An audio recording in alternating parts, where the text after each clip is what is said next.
High বন্ধুরা, আসসালামু আলাইকুম। কেমন আছেন সবাই? বরাবরই ঘুরতে আমি খুব পছন্দ করি। তো সেদিন হাসপাতালে গিয়ে কয়েক ঘন্টা সময় ছিল। সহধর্মিণীকে নিয়ে গিয়েছিলাম ফার্মগেট ইস্পাহানি ইসলামিয়া চক্ষু হাসপাতাল। তো যখন ডাক্তার দেখালাম, টিকিট কেটেছি সকাল 10টা। ওনারা বললো যে 2টার পরে আপনারা ডাক্তার দেখাতে পারবেন। তা হাঁটতে বেশ কিছুটা সময় কিভাবে কাটাবো সহসায় মাথায় আসলো, যেহেতু পিছনে মেট্রো রেল, তো ঘুরে আসি না উত্তরা বা আশুলিয়া। তো 10:30টার দিকে যখন আমরা টিকিট কাউন্টারে পৌঁছলাম, টিকিট কেটে ভিতরে ঢুকছিলাম, এই যে দেখেন, ও টিকিট ভুল জায়গায় রাখাতে আটকে গিয়েছিল। ভিতরটা দেখেন কতটা সুন্দর সাজানো গোছানো। অবশ্য এর আগেও আমি ওকে নিয়ে মেট্রো রেলে এসেছি, সেদিন হয়তো বেশি একটা পথ যেতে পারিনি।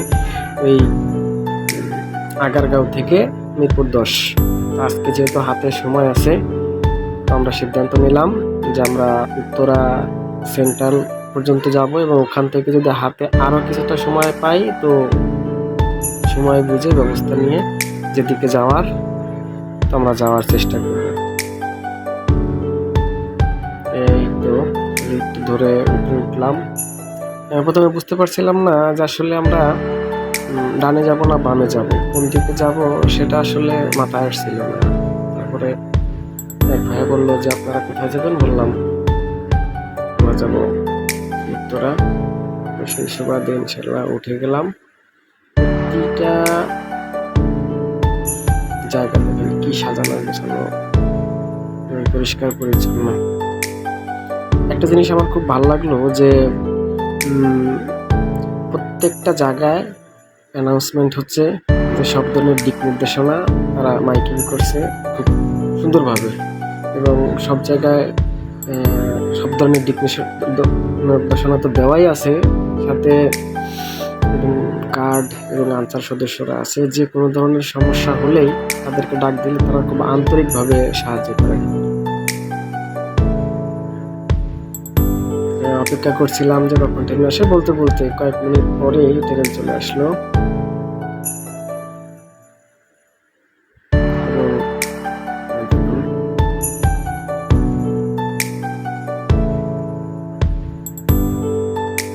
এতটা টাইমিং, এবং যেমন বলে না যে ব্যাটে বলে কিভাবে মিলে যায়, তো ভেতরে উঠেই কোনো মতে আমি ভিডিও করার কোনো স্কোপ পাচ্ছিলাম না, কারণ প্রত্যেকটা লোকই এমনভাবে তাকাচ্ছিল যে মনে হয় যে এখানে ভিডিও শ্যুট করা বা ক্যামেরা ধরা মনে হয় খুবই অপরাধ।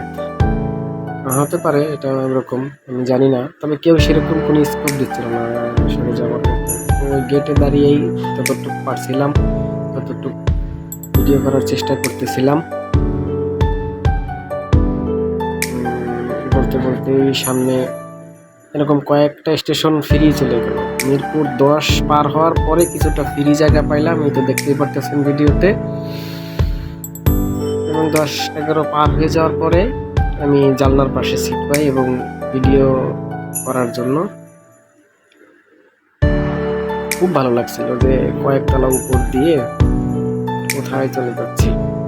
আমার কাছে মনে হলো যে কয়েক মুহূর্তেই যেন, মানে ওই বাসে চলে অভ্যস্ত তো, যে মিরপুর থেকে গুলিস্তান বা শাহবাগ যেতে কয়েক ঘন্টা সময় লেগে যায়, এবং সেখানে মিনিট 20-এর ভিতরেই আমরা মনে হচ্ছিল যে মিরপুর 12 পার হয়ে যাচ্ছি। দূর থেকে এই যে হিসাব স্থাপনাগুলো দেখতেছিলাম, যে বিল, এখানে আমি 10 থেকে 12 বছর আগে যখন আসছি পুরোটাই বিল ছিল, এবং এখানে যে এত তাড়াতাড়ি এত সুন্দর সুন্দর স্থাপনা উঠে গেছে, এবং এই এলাকা ভবিষ্যতে আগামী 10 থেকে 15 বছর বা 20 বছর পরে কি হবে সেটা মাথায় রেখেই হয়তো এটা করা হয়েছে। বলতে বলতে হয়তো আমাদের উত্তরা দক্ষিণ স্টেশনে চলে আসলো, এবং আবার চলা শুরু করলো। এই দূরে যে বিল্ডিংগুলো দেখা যাচ্ছে, এগুলো আমি 11 থেকে 12 বছর আগে যখন এই এলাকা ছেড়ে যাই তখন কিছুই ছিল না।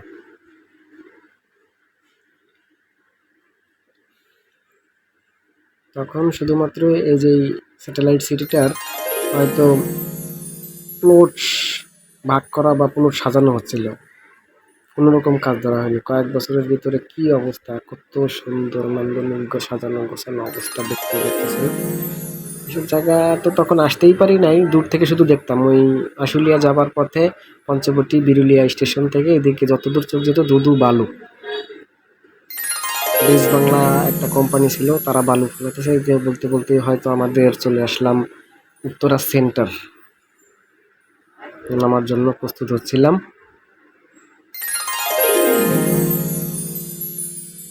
এবং নেমে গেলাম। জমা দিতে হবে তো আবারও টিকিট না দিয়েই, জমা না দিয়েই চলে যাচ্ছিল। আমি দেখে বললাম টিকিটটা যথাযথ স্থানে জমা দেব। জমা দেওয়ার পরে আমরা দুজনেই বের হলাম, যার যার টিকিটটা তার হাতেই ছিল।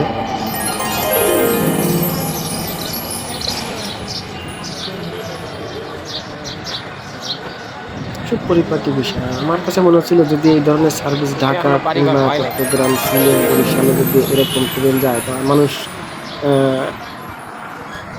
কয়েক গুণ বেশি ভাড়া দিয়ে, ঈদের সময় তো আমরা এমনিতেই কয়েক গুণ বেশি ভাড়া দেই, তো মনে হয় 500 টাকার ভাড়া 1500 টাকা দিয়েও মানুষ যেতে চাইবে যে কোনো দূরত্বে, অন্তত যদি পরিবেশটা এরকম হয়।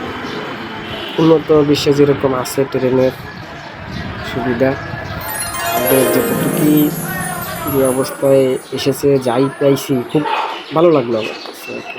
মানুষ অবসরে ঘুরতে যাওয়ার জন্য, ঢাকার ভিতরে যারা আছেন মনটাকে ফ্রেশ করার জন্য খুবই সুন্দর একটা পরিবেশ। ভাবছিলাম যে এখন আধা ঘন্টার ভিতরে যেহেতু চলে আসলাম, 11টা প্লাস সময়, তো কী করা যায়, আরও হাতে কিছুটা সময় আছে। ভাবলাম যে 12টা থেকে 12:30টার ভিতরে যদি আবার ট্রেন ধরতে পারি তো 1টার ভিতরে গিয়ে পৌঁছে লাঞ্চ করে আবার আমরা ডাক্তার দেখাতে পারবো। তো নিচে নেমে পুরো স্টেশনটার একটা ভিউ নেওয়ার চেষ্টা করলাম। দূর থেকে দেখলে স্টেশনগুলো এত ভালো মনে হয় যে মনে হয় কি যে বাংলাদেশের পতাকা, ওই লাল সবুজের পতাকা দিয়ে পুরো স্টেশনটাকে মুড়িয়ে দেওয়ার চেষ্টা করা হয়েছে। সেখান থেকে আমরা রিক্সা নিয়ে পঞ্চবটি যাওয়ার চেষ্টা করলাম, ওই বিরুলিয়া আশুলিয়ার পথে। রিক্সাওয়ালা মামা ভাড়া বেশি চাই নাই, 30 টাকা চাইলেও তা আমি বেশি একটা মার্কেটিং করি নাই, হোক না 5-10 মিনিট যাই হোক, 30 টাকার ভাড়াই তো। কয়েক মিনিট পরেই, হয়তো 5 থেকে 7-10 মিনিটের ভিতরে যেই স্যাটেলাইট শহরটা দূর থেকে দেখছিলাম সেটা এখানে এসেও দেখতে পেলাম। তার পাশ দিয়েই নতুন রাস্তা হয়েছে দেখেন। হয়তো এখনো ভাবে সেই রকম বা অতিরিক্ত গ্যাদারিং অবস্থার লোকজনের চলাফেরা বাড়েনি। চলে আসলাম আমরা বিরুলিয়া আক্রাইন ব্রিজে। রিক্সাওয়ালা মামা হয়তো কয়েক মিনিট পরে আমাদের নামিয়ে দিতে চাচ্ছিল, বলতেছে যে আমি আর যেতে পারবো না। তো ওনার সাথে আমার কথা বললাম যে কয়েক ঘন্টার জন্য আমরা ঘুরতে এসেছি, আপনি আমাদের সাথে চলেন বিরুলিয়া আক্রাইন ওই ব্রিজে, কিছুক্ষণ সময় আমরা ঘুরে ফিরে আবার আপনার রিক্সায় চলে আসবো। তো যে কথা সেই কাজ, ওনাকে আবার স্টেশন পর্যন্ত রিজার্ভ নিয়ে নিলাম যে ওখানে যাবো, আমরা কয়েক মিনিট দাঁড়াবো এবং ঘুরে আসবো। খুবই নান্দনিক পরিবেশ এই জায়গাটায় যখন ছিলাম। এটা যে আপনি কি বলেন, গাবতলী যাওয়ার পথ, এখান দিয়ে একসময় লঞ্চ চালু হয়েছিল। আবার এটা হচ্ছে লোকে উত্তরা টঙ্গী যাওয়ার নৌপথ। এই ব্রিজটা তখন হয় নাই। তো বন্ধুরা ভালো থাকবেন সবাই, আর যাদের হাতে সময় থাকবে ঢাকার ভিতরে, ঢাকা থেকে উত্তরায় এবং আশুলিয়ায় খুব সহজেই আপনারা ঘুরে আসতে পারেন মেট্রো রেলে এবং আশুলিয়া টঙ্গীতে। আমরা ফিরে আসার পরও আমার কাছে প্রচুর সময় ছিল বন্ধু বান্ধব আত্মীয় স্বজন নিয়ে ঘোরার জন্য। আমি মনে করি বেস্ট একটা জায়গা।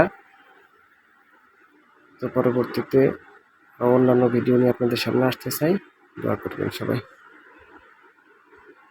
ভিডিওটা কেমন লাগলো সবাই কমেন্টে জানাবেন।